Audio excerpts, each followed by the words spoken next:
అంటే యాక్చువల్గా ఈ ఫీల్డ్ చాలా మంది ఏంటంటే ఎవడు మాట్లాడినా కానీ ఏం చేస్తున్నారు, రియల్ ఎస్టేట్ చేస్తున్నారు. అంటే రియల్ ఎస్టేట్ కూడా సాఫ్ట్వేర్ ఇంజనీర్ ఎలా చెప్తారు, సాఫ్ట్వేర్ అన్నట్టు రియల్ ఎస్టేట్ కూడా అది ఏంటి రియల్ ఎస్టేట్ అనేది చాలా మందికి ఎవరికేం తెలియదు. అంటే ఏదో మనం చెప్పుకుందాం, అది చెప్పుకుంటే ఇదేదో చేస్తున్నాడు అని చెప్పి జనాలు అనుకోవడానికి చాలా మంది ప్రయత్నిస్తున్నారు. కానీ వాస్తవ రూపం మీరంటే అంత ఈజీ అయితే కాదు ఇక్కడ. సో మారుతున్న కాలాన్ని బట్టి పరిస్థితులు చాలా మారిపోతున్నాయి, చాలా నేర్చుకోవాలి. ఇప్పుడు మనం ఎంత నాలెడ్జ్ ఉన్నా కానీ ఇంకా ఎంతో కొంత రియల్ ఎస్టేట్లో కనపడుతూనే ఉంటుంది అని కూడా మనం చూస్తూనే ఉంటాం. అంటే కొత్తగా వచ్చే వాళ్ళకైతే ఇవి పాటించాలని మీరు చెప్తున్నారు. డిసిప్లిన్ కూడా, డిసిప్లిన్ ఈజ్ 100% ఇంపార్టెంట్.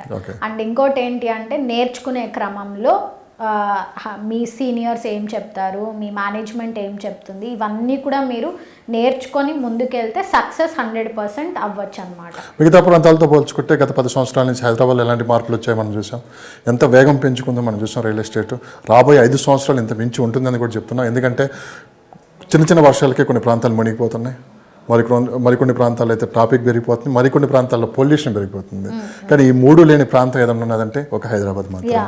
సో గత 20 సంవత్సరాలతో పోల్చుకుంటే రాబోయే 5 సంవత్సరాలు 20 సంవత్సరాలు ఎంత అభివృద్ధి జరిగిందో నెక్స్ట్ రాబోయే 5 నుంచి 10 సంవత్సరాల్లో అంత మించి జరగబోతుంది అనేది ట్రేడ్ వర్గాలు అంటున్న మాట. ఒక రియల్ ఎస్టేట్ వ్యాపారం చేసేవాళ్ళే కాదు, ఇది ఆటో పైలట్ మోడ్లో ఉంది. ఆటో పైలట్ మోడ్లో ఉన్నప్పుడు మనం ఏం చేయక్కర్లేదు, ఆటోమేటిక్గా దానికి సిస్టమ్ సెట్ అయిపోయింది కాబట్టి అది రన్ అవుతూ వెళ్ళిపోతూ ఉంటుంది. అండ్ ఇంకోటి ఏంటంటే ఇక్కడ ప్రతిదానికి ఒక పోర్టల్స్ క్రియేట్ చేసి పెట్టారండి. అంటే ఒక కంపెనీ రావాలంటే ఎలాంటి ప్రాసెస్ ఉండాలి, సింగిల్ విండో క్లియరెన్సెస్ కానీ సో మెనీ థింగ్స్ ఉన్నాయన్నమాట. సో ఎవరైనా సరే మన రాష్ట్రంలో ఇన్వెస్ట్మెంట్స్ పెట్టాలన్నా, కంపెనీస్ పెట్టాలన్నా, ఇండస్ట్రీస్ పెట్టాలన్నా దేర్ ఆర్ సర్టైన్ పాలసీస్. ఆ పాలసీస్ని బీట్ చేసుకుంటూ వాళ్ళు కనుక మన స్టేట్కి వస్తే ఎలా ఉంటుంది అనేది గవర్నమెంట్ ఆల్రెడీ ఒక నిర్దిష్టమైన ప్రణాళికను చేసి పెట్టింది. కాబట్టి 100% ఇది ఉన్న ఈ ఆటో పైలట్ మోడ్ ఇంకా ముందుకెళ్ళిపోయి ఒక ఎకో సిస్టమ్ బాగా డెవలప్ అవుతుందని 100% మనం యాక్సెప్ట్ చేయాల్సిందే. చాలామంది సెలబ్రిటీస్ కావచ్చు, పొలిటికల్ లీడర్స్ కావచ్చు, ఇండస్ట్రియలిస్ట్ కావచ్చు, అంతా ఒకవైపే చూస్తూ ఉంటారు ఇన్వెస్ట్ చేయడానికి మ్యాక్సిమం. అంటే ఒక ప్రాంతంలో ఉండడానికి గతంలో మనం చూసుకున్నామంటే బంజారా హిల్స్, జూబ్లీ హిల్స్ అందరూ ఇక్కడే ఉండిపోయారు. అంటే Banjara hills, Jubilee hills already full అయిపోయింది. చాలామంది ఇక్కడ ట్రాఫిక్ పెరిగిపోయింది, చాలామంది సిటీకి దూరంగా ఉండడానికి ప్రయత్నిస్తున్నారు. రీసెంట్గా 5 years నుంచి తీసుకున్నారంటే చాలామంది ఇప్పటికే బయటికి కూడా వచ్చేసి అక్కడ ల్యాండ్స్ కూడా కొనుక్కున్నారు.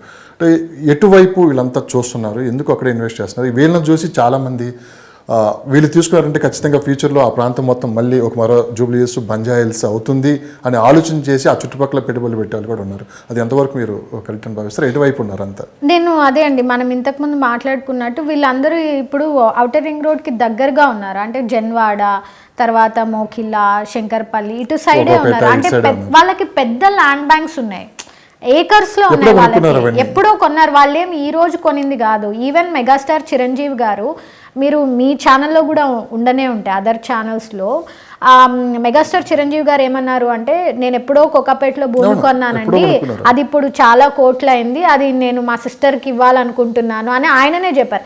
ఆయన మొన్న కొన్నారా నియోపోలిస్ అనౌన్స్మెంట్ వచ్చాక? లేదు కదా, ఎప్పుడో కొన్నారు. దాన్ని ఏమనాలి, విజన్ అనాలి. మరి ఆ విజన్ మీకుందా? యాజ్ అన్ ఇన్వెస్టర్గా, as a regular middle class investor, upper investor, మీరు అది ఆలోచిస్తే ఆయన ఎప్పుడు కొనింది, ఎప్పుడు పెరిగింది అని ఆలోచించి మీరు కొనడానికి ఇష్టపడాలి. కానీ ఇప్పుడు నేను వెళ్ళి కోకాపేట నియోపోలిస్ పక్కన కొంటాను అంటే ప్రైస్ ఎక్కడ దొరుకుతుంది?